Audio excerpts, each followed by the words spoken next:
Now that we have our individual lot site plan loaded, you're able to get familiarized with what you see on the screen.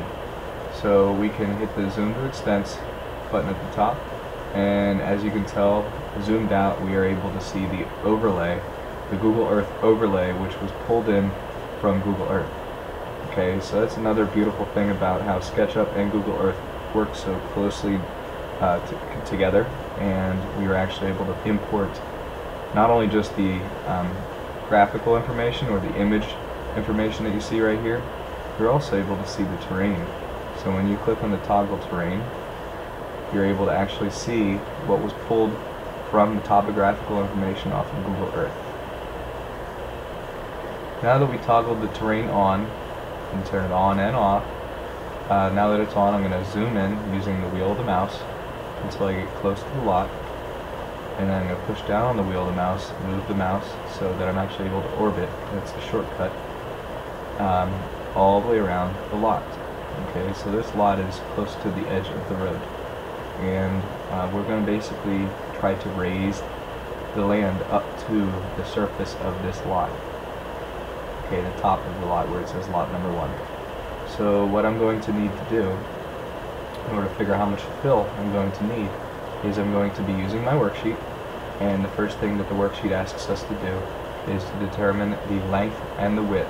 Okay, so the length and the width of the lot, and then later we're going to get the depth. That way we can find out how much material or how much soil needs to be added to the lot. So in order to measure the length and the width of the lot, I can use one of the two tools. So I could use my tape measure, or I could use the dimensioning tool. I prefer to use the tape measure, so that's the one that I'm going to be using. So click on the tape measure tool, and once again I'm going to click at one endpoint, drag across, and I'm given 147.5 feet. So you see that small quotation mark there. 147.5. So that can go in for the length of the lot or the width of the lot. The next measurement that I need to make is I can just drag it all the way over to the edge of the lot, which is actually another 147.5 feet.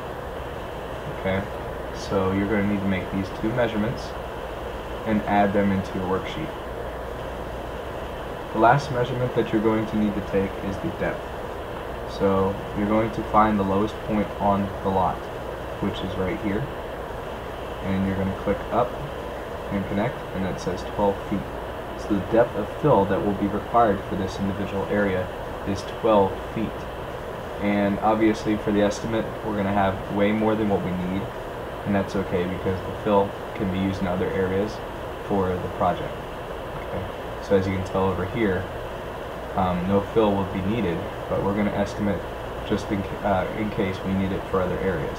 So the 12 and the 147.5 for the length and the 147.5 for the width are all three measurements that we will be using in our worksheet to determine the amount of cubic yards of fill that will be needed for the project.